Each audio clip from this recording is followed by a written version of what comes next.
welcome to Star Wars Comics in Canon Mandalorian Special. I'm one of your hosts, Dave Horrocks, and joining me is the man out of time and space himself. It's the 20th century geek, Scott Weatherly. Hi Dave, how you doing? You alright? I'm not too bad, mate. Yourself? Yeah, I'm good. I can't wait to get into this episode. I'm really excited to talk about this one. It's going to be awesome. So we're going to be talking about Chapter 13, The Jedi. Now, Scott, what are your first kind of high-level impressions of this episode? Well, knowing that this episode was written and directed by Dave Filoni, I think everyone knew who was going to be at least appearing in this episode. I think it was, the speculation was rife. I went in thinking, okay, it's going to be last third. Like Ahsoka is going to appear in that last finale. There's going to be probably something in the beginning as a tease, and then she'll appear at the finale. And then the first, 2 minutes in, that opening scene with the fight in the misty woods. I was just like, I'm in. I'm loving this. This is ace. And then, literally, the whole episode was fantastic. Really, I think we've said this pretty much every episode I've been on, and I know you guys have done with Microsoft. It's like, almost best episode so far. But this one was just punch you in the face and got on with it. So I was really, really impressed with this one. You know what I actually thought? I thought it's one of the worst kept secrets, isn't it, that Rosario Dawson was going to appear as Ahsoka Tano. Yeah. And like you say, the clues were all there. We knew it was not only was Dave Filoni writing and directing this specific episode, whereas the writing duties normally go to Jon Favreau, but also the chapter itself is called The Jedi. Mm. So I think everyone was pretty much expecting it. I thought it was almost going to be like a Thanos end credit. I thought they were going to get right to the end, and then you'll just see it. Like Boba Fett in the first episode of season 2. I thought it was going to be something like that, and it'd be a massive disappointment. But like yourself, I was just blown away by that first couple of minutes, and she absolutely kicked ass, didn't she? Oh, it's amazing. That, again, it's one of those where,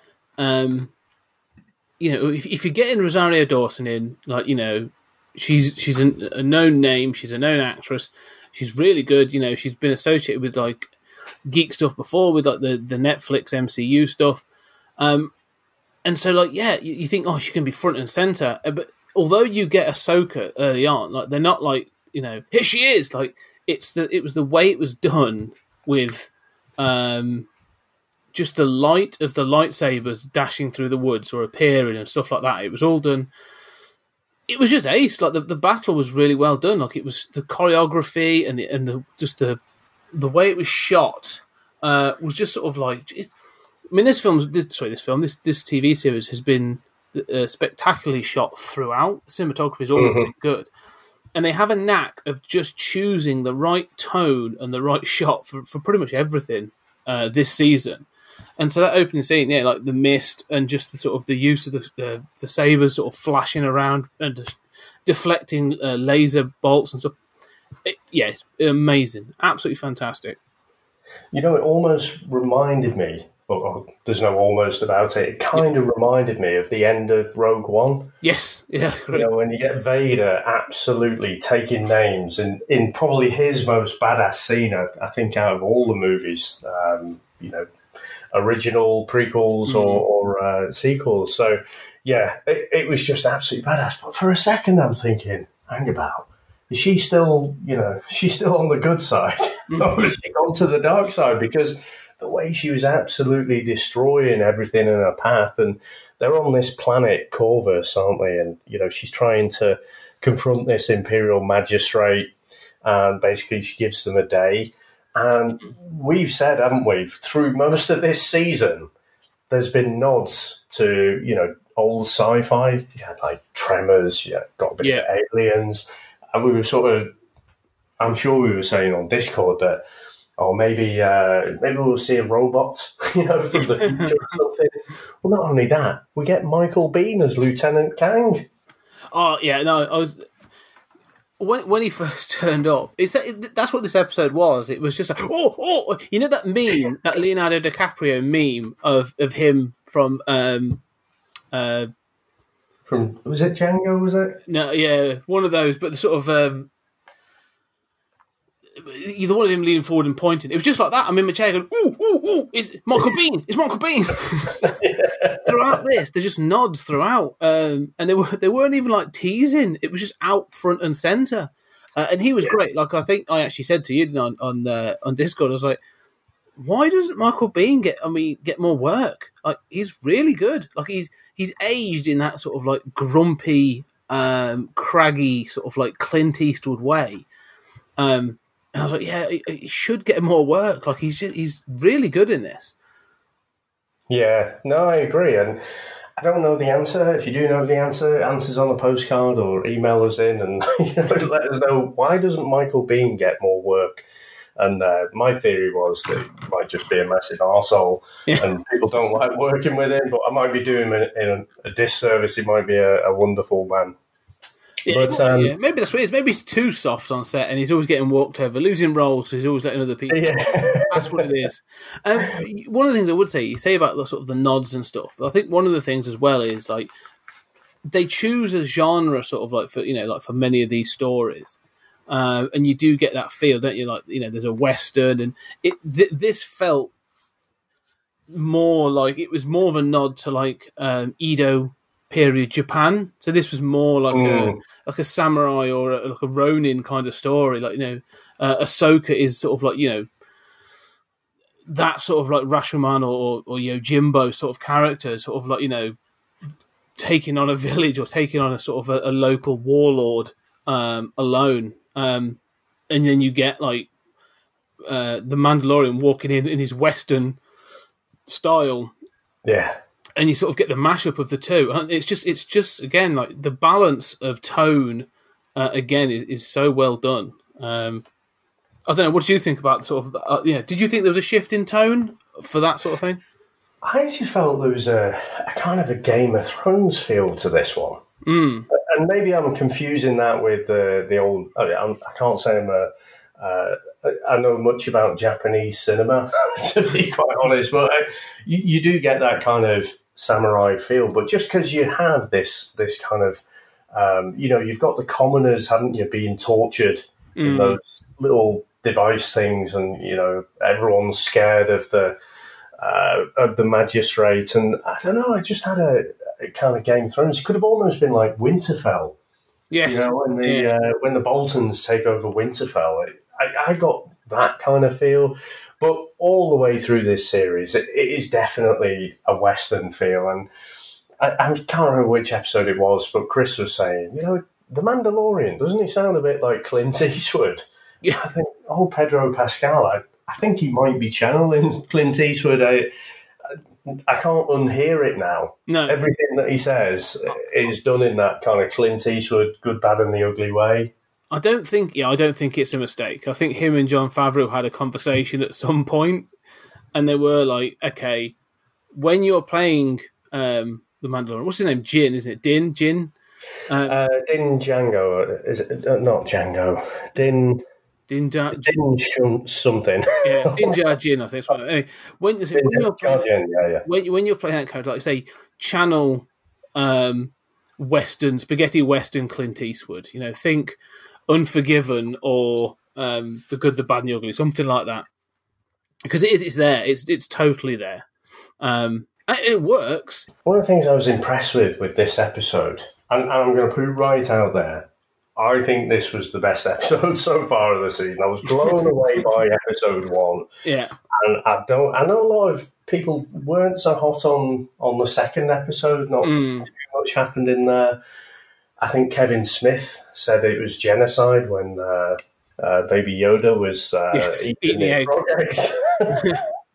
But for this one, it was chock full of action, but it wasn't 100 miles an hour. It wasn't all the way through the episode. You had your quiet moments as well, but also chock full of information and expanding our knowledge of the people in the story and placing it in the wider Star Wars context. I both like that and don't like it. It's hard. It's a hard one because I like that fact. Okay, because you got Ahsoka in here. We'll talk about the big reveal or the big sort of nod at the end, which I'm sure you were excited about because you obviously just watched Rebels. And then other things like you get Baby Yoda's name, and then you get a mention of the planet that sort of where the Jedi Order sort of may have started. One of the 4 planets of what it's called now. The she mentions at the end. I think Mike handles it in his recording, so yeah, so I won't Google that. Mike can explain all, but they said to have that and then to say like, take Grogu there and he will be one with the Force, and if he reaches out, a Jedi will come and find him, sort of thing. And you're like, ooh. And you think that's exciting. It opens up opportunities, and then you go on the internet and everyone's like, "Is it going to be a de-aged Luke Skywalker? Is it? Could it be played by Sebastian Stan? Could it be this? Could it be that?" And I'm like, be sensible. Like they've clearly stated, like this is nothing to do with the saga. Like take all of that, and I'm glad. Take all of that away. It might not even be anybody. It could be a completely new character. That and this comes into my theory that's going to come later on. Is it could be bloody like someone actually? It could be Sam Jackson as Mace Windu, and you're like, yeah, possibly. Like I thought he died, but everyone just has to speculate, and I'm like, look, just give it a chance. Don't I know speculation's what we do, and I am going to speculate about something else, but like they keep speculating about it being. Someone even speculated it could be Leia, and I was just like, oh, for God's sake. Well, it could be, but I it's think not going to be, is it? Let's be honest, it's not. Yeah, exactly. I was like, it's not, and it's not going to be Han. It's not. Sorry, it's not going to be Luke. It's not going to be, knowing what they've done with this. There's only probably a very few options of who it could be, if that's the way it goes. Well, I guess the first, big wow. I mean, apart from Ahsoka, kicking ass on screen, and then of course, Din. I'm just going to call him the Mandalorian. He makes this deal, and he gets bribed, if you like, or they dangle a carrot of this Beskar steel javelin. Pretty much, you can have this if you go and kill the Jedi, but he knows he needs to find Ahsoka anyway because he found out that in the last episode or the episode before with Bo-Katan, and so when he confronts her, this, Scott, because you must have seen this kind of superhero misunderstanding a million times in the comics. You know there's going to be a bit of a showdown, and then it's going to be like, oh, no, wait, it's okay. We can be friends and team up from here. But it's when she goes for him with the lightsaber, and you see the Beskar steel stop the lightsaber. I was like, oh, fucking hell, that's why they're going on about it, honestly, I didn't realise that before. But again, I love that fight. Because it shows them, it's one of those ones that if you go to the comic book analogy or even like a wrestling analogy, it's one of those fights where you get to see the best of each, but neither wins, so that no one comes off worse, but they both look awesome in doing it, and so it evenly balances them out to show how good they both are, but they're pretty much evenly matched. Ahsoka, she's a Jedi, but she can't get. She struggles to best Mando. Yet, and he's got all his gadgets and his sort of, his weapons, his flamethrower and all this other stuff. Yet he can't seem to nail her down and stuff. So it was a perfectly balanced fight. And again, they know exactly what they're doing with this, and everything that's done in this, you can tell is sort of orchestrated to sort of present things in the best possible way. Like there's a love to it, there's a passion to it, but it's all then sort of stopped and considered and gone, okay, how can we make it best thing to do? Yeah. And they do it. That just them two fighting up. It was a bit too quick for my liking. I was like, oh, and a bit more. Give me another 5 minutes of them kicking ass. That'd be awesome. And I thought, I was trying to figure out, and I guess I could have rewound it, but I didn't. But I was trying to figure out, how did Baby Yoda get on the rock? Because that was what stopped them in their tracks, wasn't it? Ahsoka spotted him. But he was pretty much in his back pocket before that. So I'm not quite sure how... Well, you know what he's like. He crawls around all over the place. Yeah, true. He's probably looking for something to eat. Yeah, but so Ahsoka's basically speaking telepathically with him. And this is where we find out the name. Now, I mentioned it a couple of times before. So Grogu is the child or Baby Yoda's name. What do you reckon of that name choice? It's fine. It's no better or worse than any of the other sort of like, random bizarre Star Wars names. It's fine. Grogu, yeah, it works. It was good to give him a name rather than just referring to him as the child or Baby Yoda. When everyone keeps saying like, I know Mike has sort of mentioned this before. The sort of frustration of someone goes, "It's Baby Yoda," and you want to go, "It's not Baby Yoda because Yoda's dead at this point," and it's just. But we don't know the name of the species, so we have to call it that. And as he said, I think in his last, as you guys said last week, like you don't want to be that person, but to have a name makes it a lot easier, I think. So, it's fine. What about yourself? I'm not sold on it. I'm sure I'll warm up to it. He's going to be Baby Yoda for a little bit longer for me, I think. But I don't know. It's not cute enough. I know he's basically 50 years old, but so Grogu would probably suit a 50-year-old bloke. Almost sounds like a baddie to me. Yeah, you'll know it's worked when it starts appearing on merchandise. You know what? I was thinking, you've done this just before Christmas, and I know people are... they're not daft at Disney, are they? They know how to make a few quid. But I just think, well, surely, if you need to manufacture all this shit with Grogu on, that's been in the pipeline for ages now. In order for them to manufacture it all, to ship it all out for Christmas, it seems a bit odd to me. No, I think the thing is as well. I think it'll be the new year before it starts appearing as Grogu on merchandise and stuff. Although, if you listen, do you listen to Fat Man Beyond? No, you know what? I always think to myself, I should go back and start listening to that again. But I mean, it's quite a commitment, isn't it? I mean, if you listen to that and Joe Rogan, that's pretty much your week gone, isn't it? It is true, yeah. But I listened to Fat Man Beyond with Kevin Smith and Mark Bernard, and Kevin Smith let slip that because he gets like they obviously give him stuff for him to promote and all this other stuff, and he said he got sent something, and this catalogue came with it, and in it was a projection of all this future merchandise, and he said he saw something with a name on for the child, and he wouldn't say what it was. He says it's not been announced, so I won't say it, but he says I think I've seen what the name is, so that suggests to me that there's going to be some merch out there soon that's going to have the name on. Nice.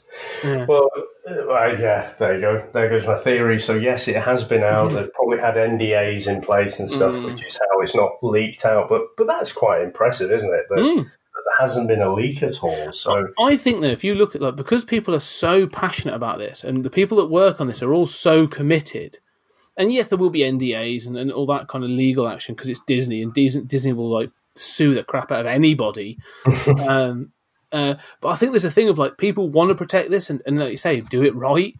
So they make sure that it's protected and they can go away. So yeah, no, I think it's cool. It's fine. It's a name. A name's a name. I was more interested though in Ahsoka's assessment of the child. Well, sorry, just before we get on to that, the absolute mind-blowing thing for me was, from the first episode, when we first see Baby Yoda, or whenever it was, it might have been episode 2 of season 1, you find out that he's 50 years old. It was early in the season, I can't quite remember which episode it was.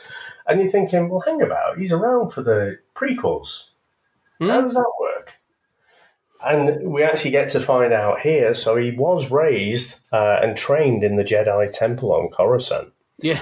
And basically, so he was there, well, he was was probably there when Order 66 was given, and old Anakin slaughtered all the younglings, didn't he? Don't know why I laugh at that bit. But essentially he's been smuggled off. He's been, taken out, evacuated from the Jedi Temple, and basically he's been suppressing his powers, over the years to basically stay off everyone's radar. So that for me was, that just nicely clicked everything into place. You can now place him. He was there in the prequels, off camera. Yeah. So I thought that was pretty mind blowing, to be honest. No, it's good. It fits into that wider world of thing when she says, like, he was in the temple on Coruscant and all this other stuff. And it does. It sort of makes you wonder though, because like you say, he's 50 years old, yet he still acts like a toddler. He's still sort of, but he's got all these skills. Like, is this why whatever Grogu and Yoda's species are, whatever they are, is this why they become masters? Because actually, for a human, or other species, they're like, oh yeah, you've got to be trained from 5 to 18, and then you become a master. Like, if you're whatever the Yoda and Grogu are, yeah, you're trained from 5 to 170. Yeah. Like, what's the training capacity like? Is Grogu almost a master? What Jedi capability is he compared to like Ben Kenobi or someone like that? You'd have to see what his M count is. Good point. But no, I think that's a good point on the, how old was Yoda in Empire Strikes Back? Wasn't it 900 years? Yeah, he dies at the age of 900, yeah. Yeah, so, you've got quite a long time there to be, learning stuff. And if your M count is quite high in the first place, then, you will rise to the top, won't you? Mm-hmm.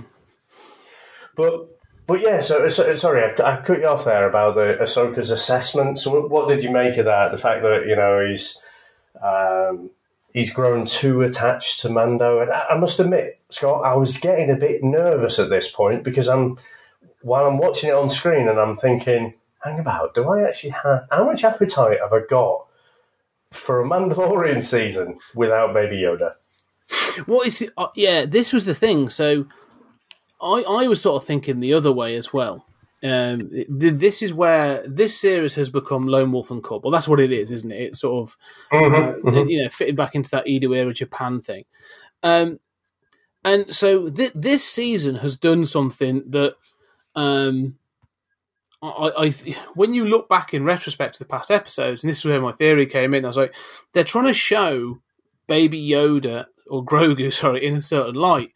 So he's been doing things like being not naughty, but he's been a little bit like disobedient. He's been a bit stroppy. Like you could say, he's just grown up, but he was eating the eggs, and he had to be told repeatedly, And then in the second episode, or in the same episode actually, he wanders off to find the alien spider things, and he tries to eat one of them. And then in the last episode, he was taken to that school, and he steals that kid's macaroons, which I'm sure that's what they were. Yeah. With his Yoda, and he was just like, I got your macaroons, bitch. Come on. He was all. I'm going to force choke you if you try and get him back.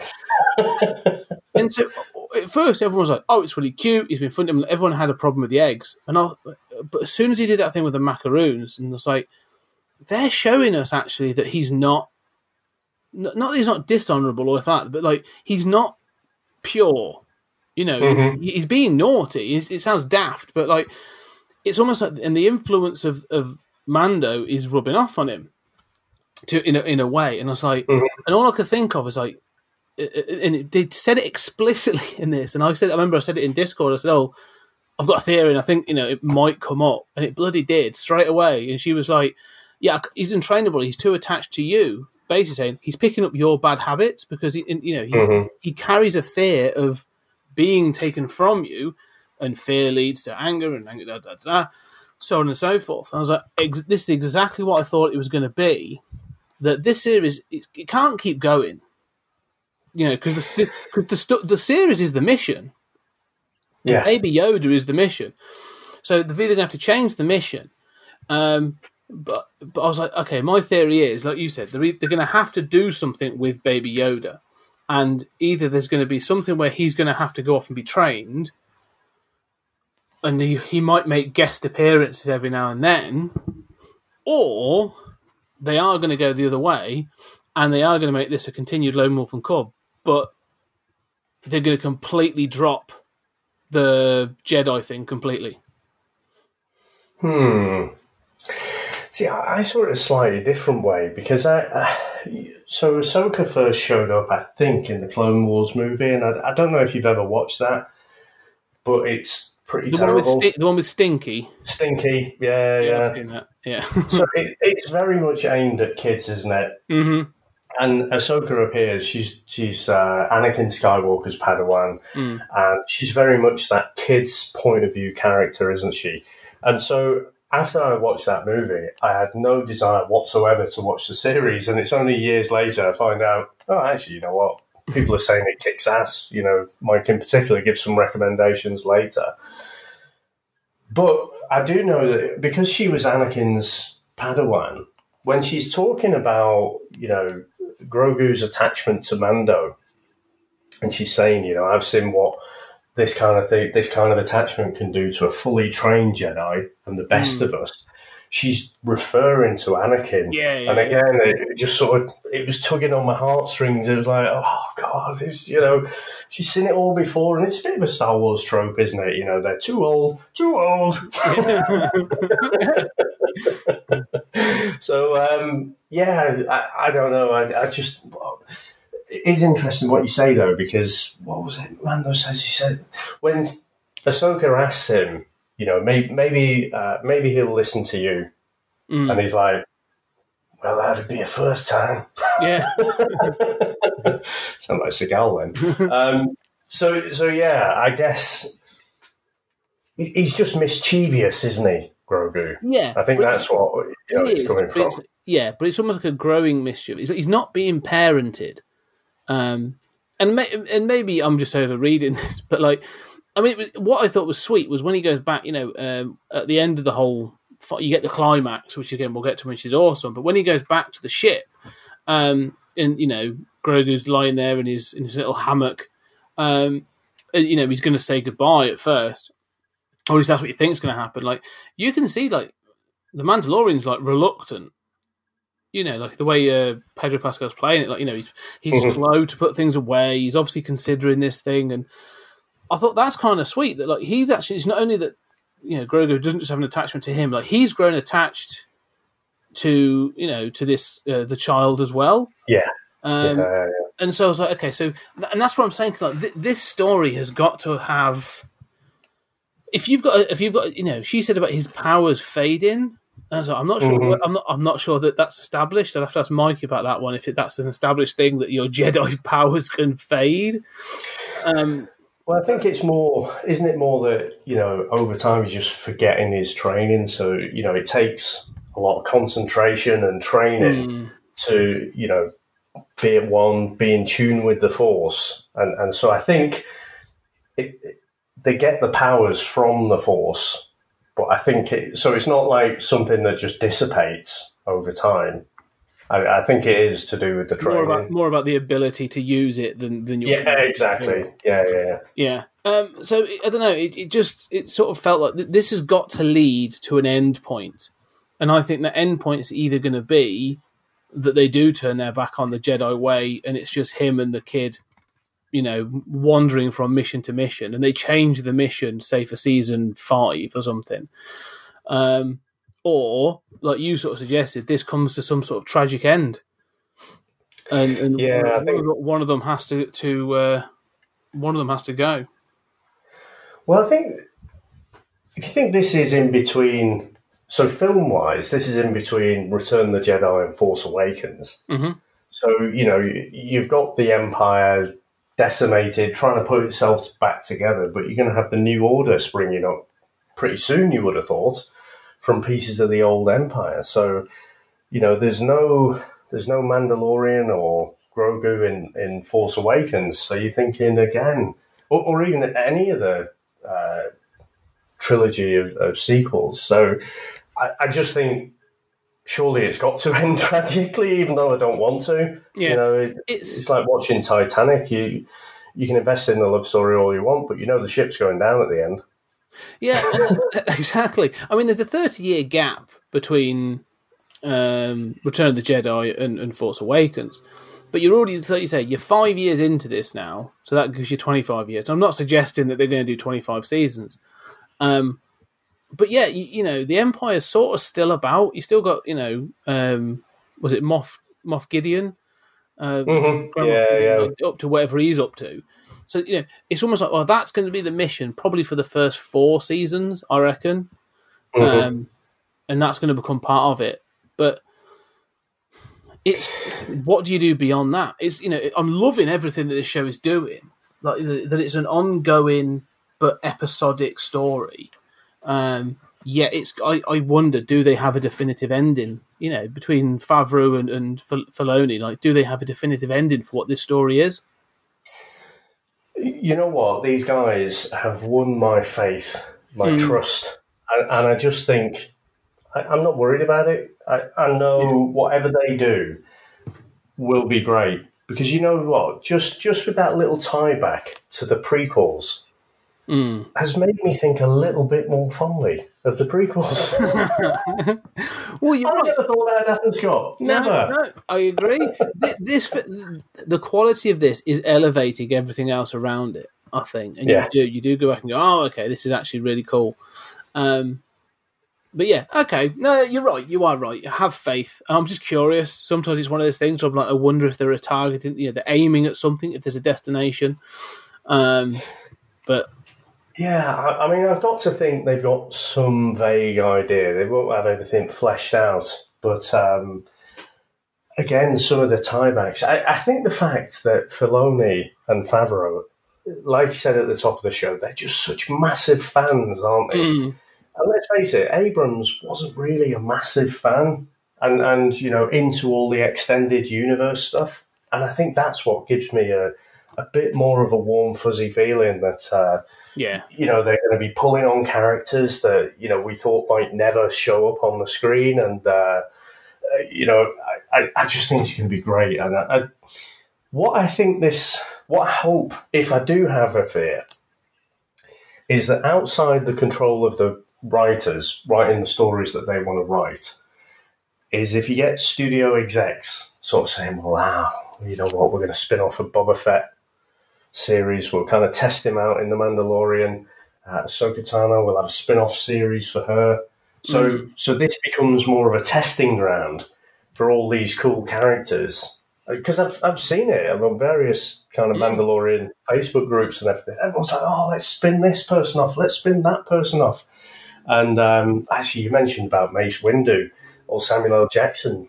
I saw that as a theory.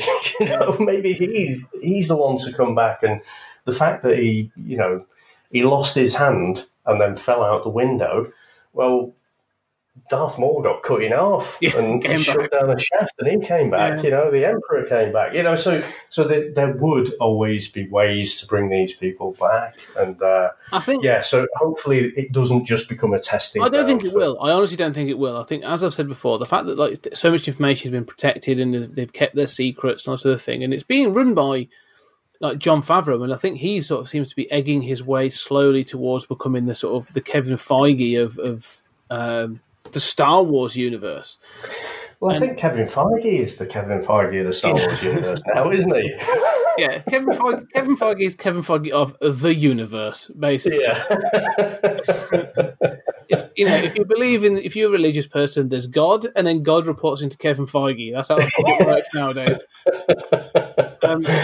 But yeah, no, you're right. But I think they have a writers group that covers, and I think Mike touched on this. They have a writers group that touches on the comics, the TV shows, the lot. And I do think there's an appetite for it, but also an element of control where we can't just keep banging things out. Because the other thing as well is, we'll get back onto the thing of the show in a second. But from a Disney Plus point of view, from a Disney production point of view, it's almost like I think they've been down that route of too much of a good thing. They've sort of seen it happen with Star Wars. They ran too fast, and so the fact that you're not going to see any of these characters on the big screen. I tell you now, it's all going to be Disney Plus is where they're putting their money at the moment for obvious reasons. They're looking ahead and going, right, we've got the Mandalorian, we've got WandaVision, then we're probably going to release Black Widow, then we've got Falcon and the Winter Soldier, then we've got this and that, and they're looking down the line and going, what else have we got? We've got what is it? They have got the Boba Fett miniseries, whatever they're going to do, limited series. Yeah. I think they're Obi-Wan Kenobi. Yeah, I think they've probably got the next 5 years already planned out. And they know exactly what's coming and when it's going to fit in and stuff, because they'll be making financial predictions and financial forecasts going like, right, COVID screwed everything else. How do we make money off this? And I think that's the way they're going to do it. Well, also, I guess I think, I don't know, but I think they'd make more money if they released big screen stuff, don't they? But then it also carries a lot more risk. What would Rise of Skywalker cost? Like 400 million or something daft? Not quite that much, but it would have been pushing that. They'll make a lot less, but they are trying to grow their platform. Yeah. So actually, it might just suit them right now to release these things that are exclusive to Disney Plus, get people clamoring, word of mouth. I'm sure, everyone is talking about this. I think this, I've not been into a weekly series like this since like Game of Thrones was at its peak.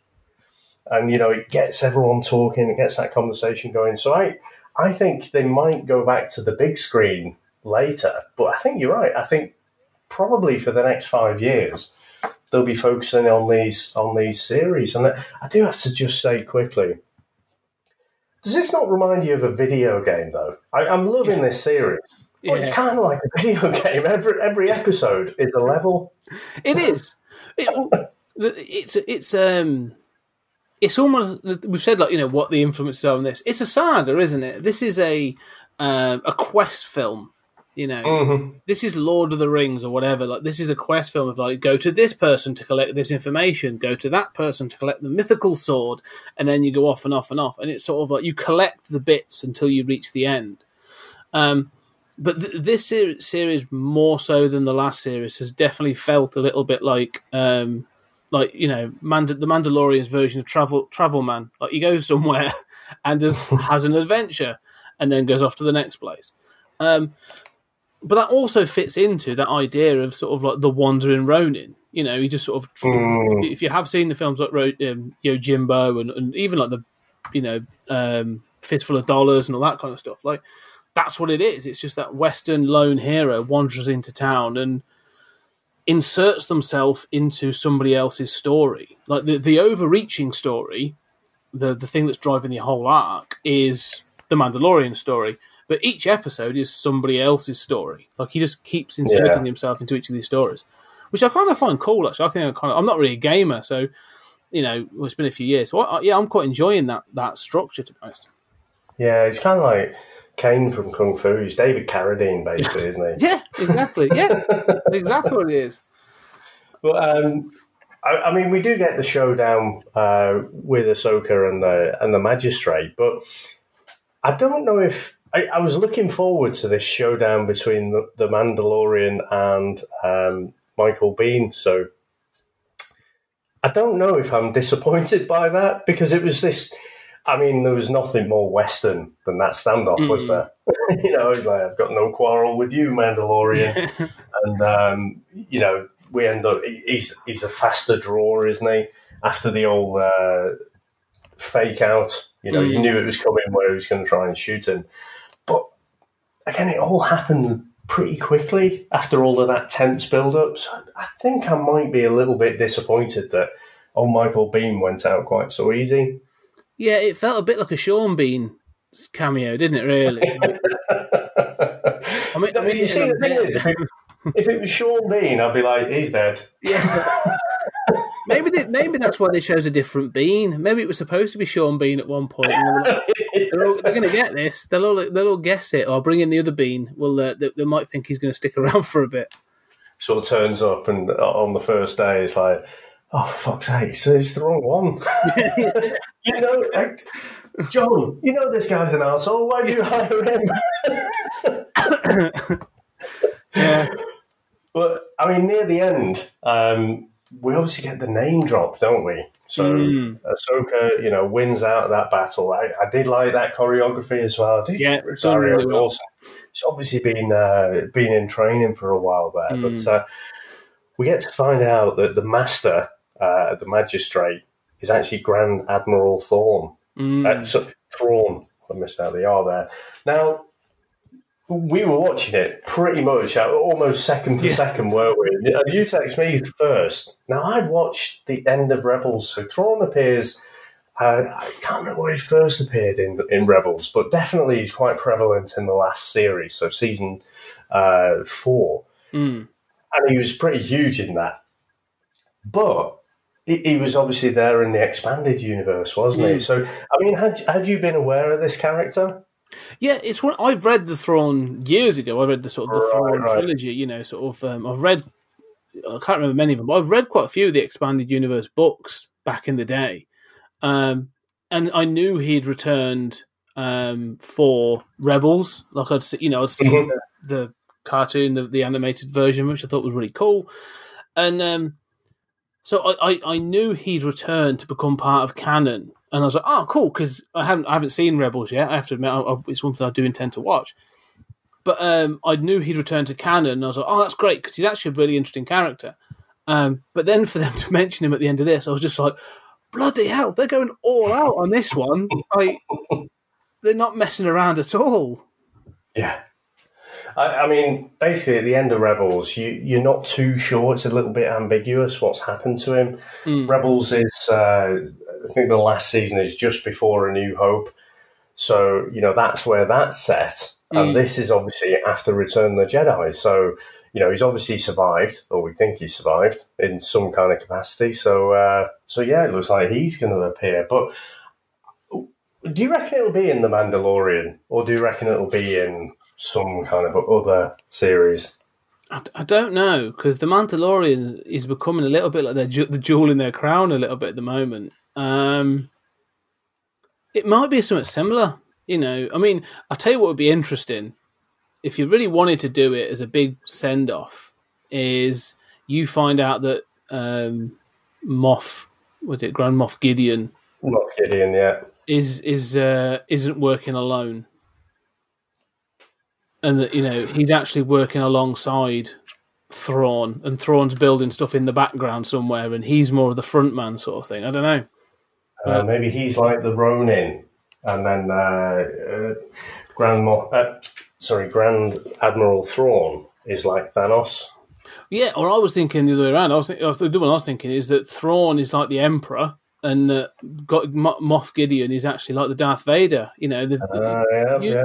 You guys sort of mentioned that obviously what Gideon is wearing.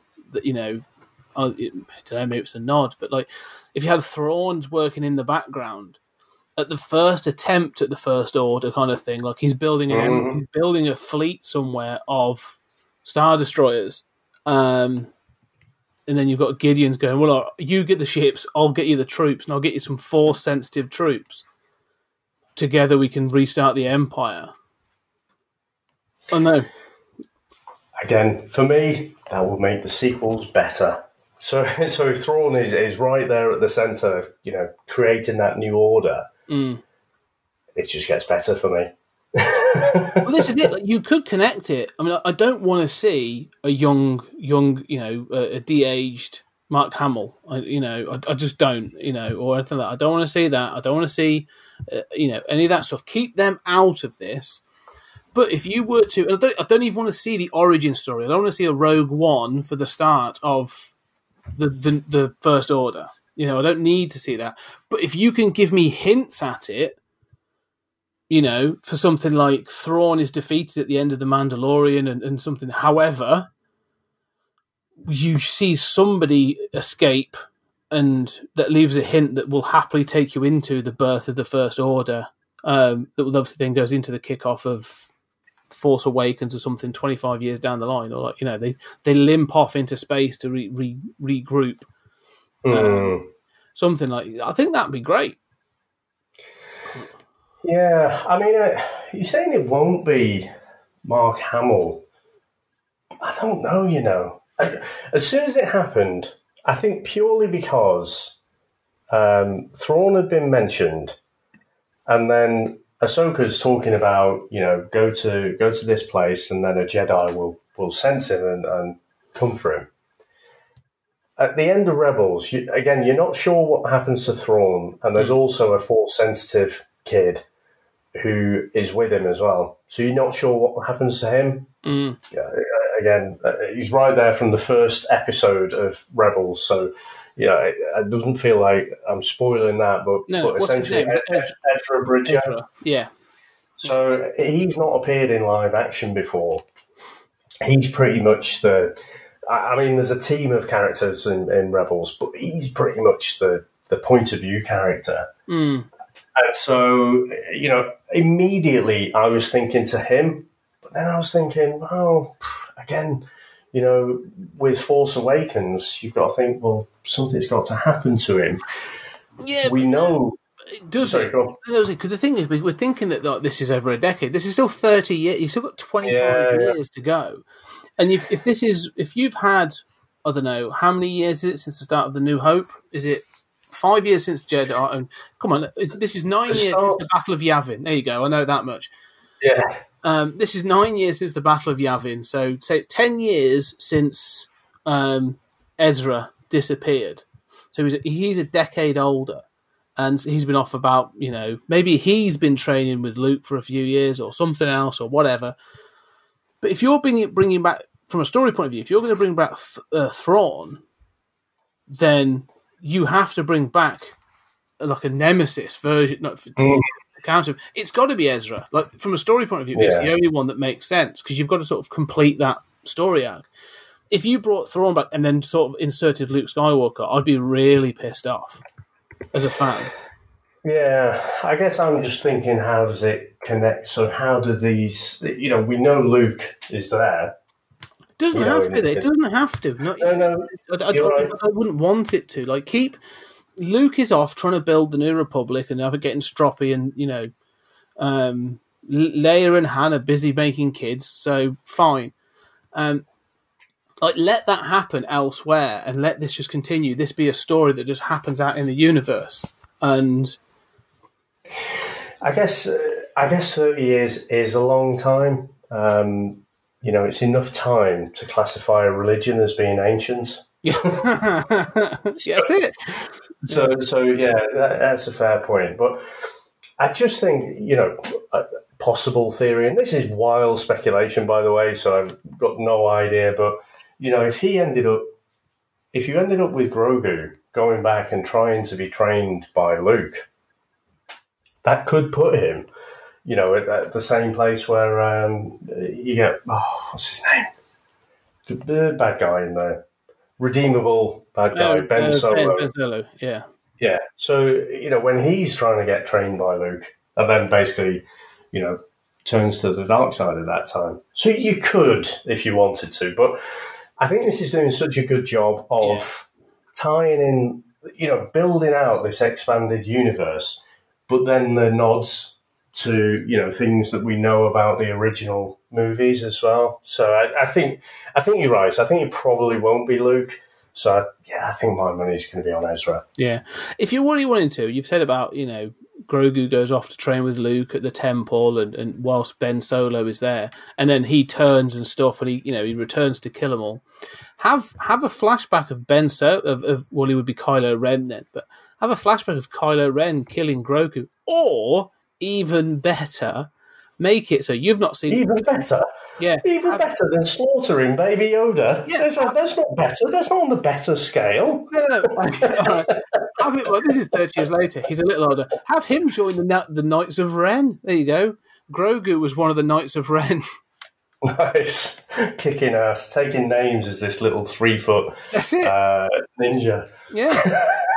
It's all connected, Dave. It's all connected.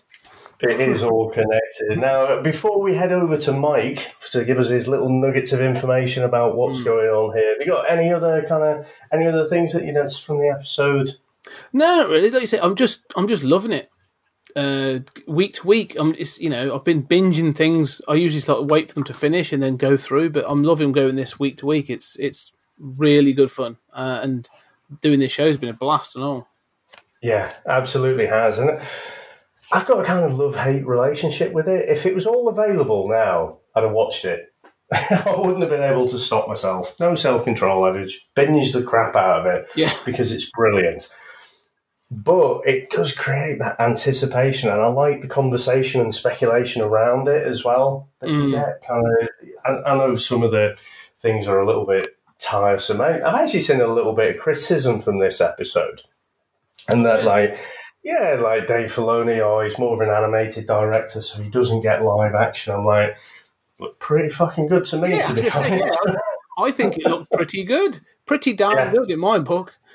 Yeah, absolutely. And so, it doesn't matter these days, does it? Someone's always going to have a bit of a moan at something. But no, I'll begrudgingly say that I do like the weekly format, even though, I wouldn't have been able to stop myself if it was available. So it is. It's just brilliant. And you know what? Just the whole series has just reignited my love of this franchise. And, the fact that I binged all of Rebels in about 2 weeks. It because I knew something was coming. And like I say, I watched the last episode on Thursday night before this came out on Friday. And so when the name dropped Admiral Thrawn there, I was like, it was worth it. Running around the living room like, it was so worth it. Yeah. Didn't sleep for 4 days.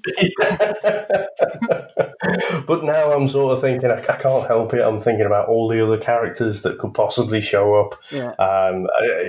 Some of the droids in there are absolute gold. And so, but anyway, Scott, I think we should go and have a listen to what Mike's got to say. Yes. Hey guys, it is Mike here once again with more nuggets of information just to give the wider Star Wars universe seem a little bit smaller, just so you can kind of get to grips with a few things here and there. And I'm specifically talking about Mandalorian Chapter 13, which is the 5th episode in the 2nd season. And there's quite a few things to talk about in many ways, so let's get to it. So some of the smaller things first. The planet itself that they go to isn't elsewhere in canon. It's only been mentioned in Mandalorian, but it is called Corvus, and the city itself is called Caladan. The main antagonists in this, Morgan Elsbeth and Lang, they're not elsewhere in the canon either, and they seemingly both come to their untimely ends in this episode, but obviously we don't actually see the death of Morgan Elsbeth, so who knows in that regard. Right at the end of the episode, they speak about going to the planet Tython. Now, I had to look this up because I wasn't really aware much of planet Tython, but essentially, planet Tython, Jeddah, Coruscant, and Ossus are the 4 main planets that people believe that the Jedi Order may have started on. They're essentially really, really old temples there, and also Ahch-To. Ahch-To is the place that Luke's hiding in Last Jedi. Jeddah is in the Rogue One films, that's where they find Saw Gerrera, and that's where the city gets bombed. Coruscant, it's a main place in the prequel trilogy, that's where the Jedi Temple is, and also the Republican Senate is. Tython is only shown up in Dr. Aphra 40, which I'll be tackling at some point on the show, and it was like, it's going to be in the High Republic a little bit, but aside from that, it's not in the canon. In Legends, it's quite active, and it was basically the homeworld of the Jedi, who are the precursors to the Jedi Order, so it's all got a lot of connections, Tython, to old stuff, essentially. And for clarity as well, Ossus, which I mentioned as well, is one of the older planets. That has only really been mentioned in Dooku, Jedi Lost, in like a flashback. And then that's really it. It doesn't really show up in the canon elsewhere. So a lot of these sort of really old planets are either in a couple of the films or they're in Legends quite a lot. And Tython is one of them. So then the last, well, there's 3 now main parts to discuss. One of them is the child's name, which is Grogu, Grogu. He is the 3rd of the species in the canon that we know of. We've got Grogu, we've got Yoda, and we've got Yaddle. Yaddle appears in episode 1, I think, on the Jedi Council, and then doesn't appear again. She appears in the comics a little bit, but generally what is considered, due to there's a flashback that a character has in one of the comics that shows Yaddle to have died. So it seemingly is that obviously Yoda died in episode 6 when Luke was there. Grogu was obviously still going. And then Yaddle seemingly died in the Clone Wars or potentially in Order 66. I think they took a step back from the Jedi Order between episode 1 and 2 because obviously that's quite a big gap. It's 10 years. But we don't know much about Yaddle at all. And we don't really know that much about Yoda either. So that's sort of those 3 species, really. If you want a little bit more information on Yoda, you can listen to one of the episodes, one of the standard episodic numbers of Star Wars comics in canon. As in episode 33, I specifically tackle Yoda's Secret War, which is a storyline about Yoda set before the Phantom Menace, and within that I give other bits of information about Yoda that we have. But in the canon, we don't have that much, and to my knowledge, in Legends, we didn't really have that much either. And to my knowledge as well, in neither canon or Legends has Yoda's species ever been given a specific name, so we'll see if that happens in The Mandalorian. Okay, 2 more things. So, one of them is why at the end, Ahsoka, obviously Ahsoka's going to be one of the big ones, but I'm saving that to the last thing I speak about. Ahsoka, when she's fighting Morgan Elsbeth, she asks about Thrawn. Now, anyone who's really into Legends will know who Thrawn is, and anyone who's seen Star Wars Rebels will know who Thrawn is. If you haven't, and you haven't specifically picked up the books with Thrawn's name on it, you won't really have an idea who Thrawn is. So, very, very in brief, he is a Chiss. The Chiss species, they are humanoid, basically look like humans with blue skin and red eyes. There are other species called Pantorans, who are species who are also blue, but do not have red eyes. The Chiss generally live in the unknown regions, so it's even beyond the outer rim, so they don't seem to interact with the rest of the universe that much. That aren't ones who are already attuned with the unknown regions. And for clarity, Thrawn is the main antagonist in Star Wars Rebels, I believe in seasons 3 and 4. I'm not going to say exactly what happens to them or to the associations with them, but the main crew of Star Wars Rebels, the main crew of Rebels, Phoenix Squad, they essentially do interact with Ahsoka a fair amount in Rebels, and so that's how they kind of know them. And then towards the end of Rebels, there's a character and Thrawn, and something happens to them, and no one knows what's happened to them since. Now, Rebels is set around, at that last episode of Rebels is set around 10 years before The Mandalorian. So Rebels season 4 finishes within a year or so, I believe, of Rogue One and A New Hope. And then from A New Hope to Empire Strikes Back, it is 3 years. From Empire Strikes Back to Return of the Jedi, it is 1 year. And then from Return of the Jedi to The Mandalorian, it is 5 years. So Mandalorian is set 9 years after the Battle of Yavin, and the end of Rebels is about a year or so before the Battle of Yavin. So, it's about 10 years time. So we haven't seen Ahsoka in 10 years. We haven't heard from Thrawn in 10 years. And there's certain other characters as well that we don't know what's happened to them either. There are some characters in Rebels that we know what happened to them in a bit more detail, but from episode 6, we don't know very much at all. And just for clarity about Thrawn, if you want to find out more information about him and you don't want to go to Legends, because Legends, he was in the Heir to the Empire trilogy, which is Heir to the Empire, Dark Force Rising, and Last Command. They're basically the book versions of the sequel trilogy, because essentially when Legends happened, Timothy Zahn made 3 books, Heir to the Empire, and it kind of was considered to be the almost sequel trilogy in a sense before the films actually got made. And that's why a lot of people are upset about the current sequel trilogy and things. But Timothy Zahn, the same guy who wrote that trilogy back in Legends days, has been writing a lot more. There's the first Thrawn trilogy, which is Thrawn Alliances, and Thrawn Treason, which is set in his days of the Empire and whatnot. And Thrawn, the first book, Thrawn, that is actually made into a comic as well, which I will be tackling on this show at some point in the future. It may be sooner than I think if Thrawn pops up and things. But that gives a little bit of information and backstory to Thrawn and how he basically was involved in the Empire. And the other 2 books in the Thrawn trilogy are more about Thrawn's time in the Empire. Alliances is about how he interacted with Anakin Skywalker and with Darth Vader and things. So yeah.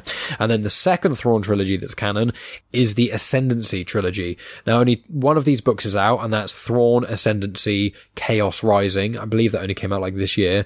Then there's Thrawn Chaos Rising The Greater Good, which is coming out, I believe, in 2021 or 2022. And then the third and final book of that will be out at some point later, but that has not yet been named. And the Ascendancy trilogy is more about Thrawn and the Chiss before he kind of got involved with the Empire, and the original Thrawn trilogy is him from being involved with the Empire.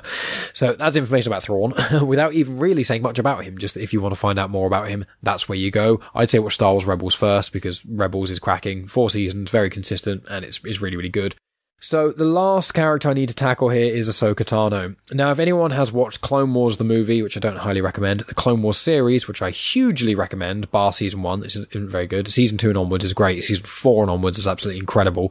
And also Star Wars Rebels. So she appears in Clone Wars, and then she appears again in Rebels in a few episodes, and then she didn't appear again, and now here she is in Mandalorian. So I'm not going to just give her entire life story because that'll be here forever, but essentially she was born 36 years before the Battle of Yavin, which means in Clone Wars at the start she's about 14 years old, and by the end of Clone Wars / Revenge of the Sith she is 17 years old. In Star Wars Rebels she is between 31 and 35 years old, depending kind of on where you are in the seasons, and then in Mandalorian she is about 45 years old. And for clarity, she was born about 4 years before the Phantom Menace. That's generally how you can kind of gauge how old she is and whatnot. She was born on Shili, which is the standard planet for the Togruta, which is what species she is. Another famous Togruta would be Shark T. She's in the prequel trilogies as well, and she features quite a lot in Legends too. But yeah, they've got the Montrals, which are those sort of tentacly things that come down from the top of their head down their side. They're striped white and blue. And yeah, the species is Togruta. So yeah, Ahsoka is basically the main character in the Clone Wars series. She's really, really good in it, and she's a really interesting character. She starts off a little bit annoying, but as it progresses, she becomes easily one of the best characters in all of Star Wars. And she is Anakin Skywalker's apprentice, which shows she's incredibly talented when it comes to lightsaber battles and fighting and things. She's got very good form. Obviously, Anakin was known as one of the greatest lightsaber duelists there were, and obviously Vader's near enough unbeatable in a lot of ways. So she was trained by him, and then certain things happen, which I won't spoil, but if you watch Clone Wars, it's an incredible arc where she starts to have doubts about the Jedi Order, and then by the time of the end of it, she has some problems with the Jedi Order. I won't specifically say what happens, and then she doesn't fully consider herself to be a Jedi. She then is in Star Wars Rebels. She doesn't consider herself to be a Jedi at that point. She has some very, very interesting interactions with certain characters, which I won't spoil. And then, yeah, she's now in The Mandalorian.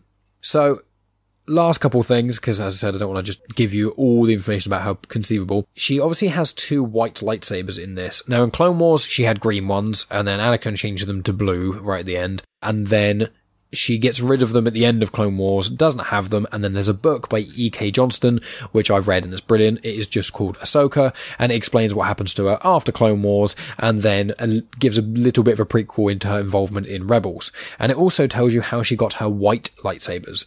Now, her white lightsabers are due to, essentially, in canon, to get a red lightsaber, you need to bleed a normal lightsaber crystal. So, for example, in the Darth Vader comics and in the Kylo Ren comics, this is both shown, which are both written by Charles Soule, and they're both excellent. So the Darth Vader comics, the second run, which I have not yet tackled on Star Wars Comics in Canon, and the Rise of Kylo Ren comics, which I think was the first episode of Star Wars Comics in Canon, I explain essentially when you're a dark side user, and let's say Sith for ease, and you want to have a lightsaber, instead of finding your own crystal and you generally take a crystal from someone else, normally a Jedi or somewhat that you've killed.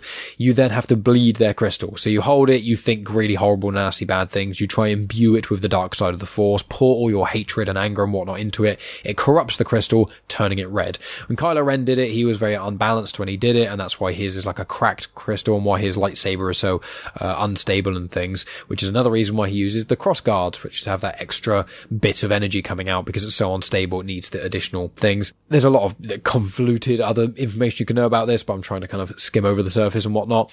So what Ahsoka does at one point is she fights an Inquisitor, which is a dark side user. Basically, mainly in Rebels, you see them. So a dark side user who's kind of trained by Palpatine and Darth Vader to kind of do their dirty work. She fights one of them. She fights the 6th brother, and when she does so, she beats him. This is in the book, Ahsoka takes his lightsaber crystals and purifies them. Now, to my knowledge, this is the first time in canon we've seen anything about purification, but essentially she gets the red lightsaber crystals and then she purifies them so they're not red anymore, essentially. And she's had the white crystals ever since. So it's kind of like, you have a normal crystal, you can vaguely choose what colour it is to some degree. It's not exactly clear how they choose the colours of their own crystal when it's like blue, purple, or green, or yellow, or whatever. But generally Jedi have the normal colours, Sith or baddies have red colours, and then Ahsoka doesn't really align herself with either, but she is still very much a good person, and in air quotes, good guy, so therefore she purified it somehow, and it became white. I think she purifies it basically by doing the opposite of what bleeding is, so she just fills it with positive, good thoughts in some ways, and that is kind of what it happens to it, and that's what makes it white. And last little bit, She has two lightsabers. One is a standard lightsaber and one is a Shoto saber. A Shoto saber or Shoto lightsaber is basically just a smaller lightsaber. Yoda has a Shoto saber. Even PL has one. Even PL, you can see him in Phantom Menace, and he's also in the Clone Wars. He is a very small Jedi. He's only like 1 or 2 feet tall. Very, very similar to Yoda's stature. He has a scar across his eye and quite big ears, but he's quite cool. He has a Shoto saber. Yoda has a Shoto saber, and just basically really small Jedi have them. And Ahsoka did originally have one, because she fights with 2 lightsabers, so she has different fighting styles. So having one slightly shorter than the other in some manners is better for her fighting style, essentially. So, yeah, that is my exposition dump of things I know about Ahsoka Tano that are in somewhat degree relevant to this without spoiling Clone Wars or Rebels.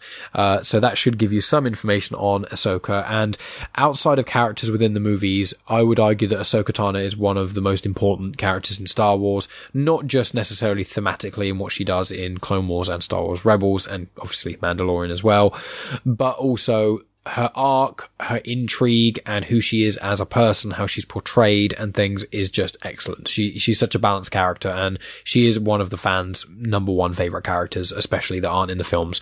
So I do recommend people check out the Clone Wars. I do recommend people check out Rebels. I believe of the 2 hosts today that are speaking, Dave has seen all of Rebels now, so I'm sure he'll be talking about Ahsoka a lot in that regard. But I would say to people, if they want some advice, if you tried Clone Wars and you couldn't get into it, give Rebels a go, because you don't need to watch Clone Wars to make sense of Rebels. There are 2 characters in Clone Wars that appear in Rebels. One of them is Ahsoka, and if you watch Clone Wars, you know who probably the other character is. But essentially, it's really cool. Rebels is an absolutely brilliant show. It's very consistent, only 4 seasons. It's all on Disney Plus, and it's set before the original trilogy. The cast in it are amazing. The characters are brilliant, and it has some incredible storylines with lots of familiar faces that pop up in it while it's strong enough to be by itself. And it is seemingly becoming almost a degree of a precursor to Mandalorian. So that should be a reason to check it out. If you're going to check out the Clone Wars, don't watch the Clone Wars movie. It's not great, in all honesty. You can watch part of season 1 of Clone Wars. I would not recommend watching much of season 1 of Clone Wars, because it is generally quite bad, but I'd say watch the episode Rookies, watch the episode Lair of Grievous, and then you can watch the final episode, and if you're in the mood for it, the last 4 episodes, I think, are the Ryloth arcs. I think they all have the name Ryloth in the episode title, so you can check those. They're the only ones, in my opinion, really worth checking out. Most of season 2 is good. It's got a couple of weaker episodes that you could probably skip. But generally speaking, season 2 is alright, pretty good. And then season 3 onwards is really good. Season 4 onwards is genuinely excellent. I wouldn't say to skip any episodes in season 3 or 4, unless Jar Jar appears, because he's quite annoying. And he does appear in a few. I would also say that season 6 of Clone Wars, the last 4 episodes, is an arc all about Yoda, which is really interesting, actually. And it doesn't really have anyone else in it, apart from R2. And it explains about Force ghosts and how Yoda found Dagobah and his interaction with Qui-Gon, blah, blah, blah. So end of season 6 is a good measure for that too. But yeah, that's enough from me, guys. This was probably the longest nuggets of info I've ever given. Sorry about that. I'm going to try and keep them a little bit shorter going forward, but obviously, as you can tell, there's a lot of information to say. So I really hope you guys enjoyed this part, and I'm passing it back over to the hosts. Thanks again. Now, Scott, Mike's gone and done it again. Just when I think I know quite a lot about Star Wars, Mike comes in and just blows it out of the water. As always, the man is like a fount of knowledge. Like, just man knows his stuff. It's those little things that sort of even like say the fact that he went off to find out more about the planet that Ahsoka recommends they go to. He's dedicated to his art. I can't fault him. Yeah, no, it's absolutely brilliant. I can listen to him all day about all these different aliens. I think the problem for me, I don't really retain, if such and such person is this species, it's in one ear out the other. I'll listen to it for that moment. If it's not a Wookiee or an Ewok, I've forgotten it already, probably. But Scott, it's been brilliant tonight. Love indulging in this, like you say, week to week. Where can everyone get you? Usual places. If you want to come find me, I'm on Twitter. Come find me at Scott Weatherly, or in the podcast is at 20th Century Geek, and of course at Pod Time Space for Stories Out of Time and Space. Happy to talk to anybody about Star Wars and any other sci-fi films.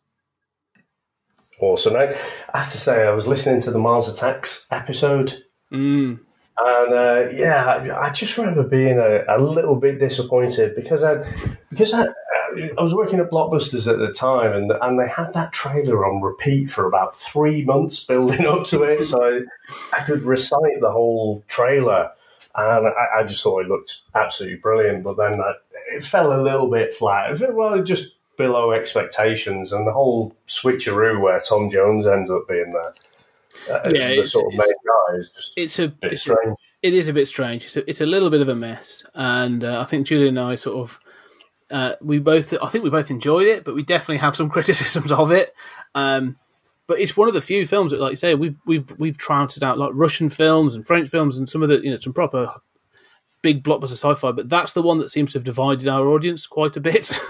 Oh, really? Yeah. Some love it, some hate it. Yeah, it's got some different opinions. Yeah, I'm trying to think. I'd have to go back and watch it. I've not watched this since the 90s. And I've got this memory, but when it's so vague, you're not just sure if you just made it up in your mind. But I've got this kind of latent kind of memory of Tom Jones being like, "Quick, there's Martians behind me." So I'm going to have to go back and watch it and see if he actually did say that. But guys, thanks for listening out there. If you want to get in touch with us, you can get us on Comics in Motion P on Twitter. You can get us on comicsinmotionpodcast@gmail.com if you want to email us in. I did put out a call for questions. Didn't get any questions back. I just got a load of comments about how great the series was. But drop us some questions and we'll tackle those in the next week. So I think it'll be yourself, Scott, and Chris next week. Excellent. Looking forward to it. Awesome. Well, thanks very much, Scott. All I'll say is, may the force be with you.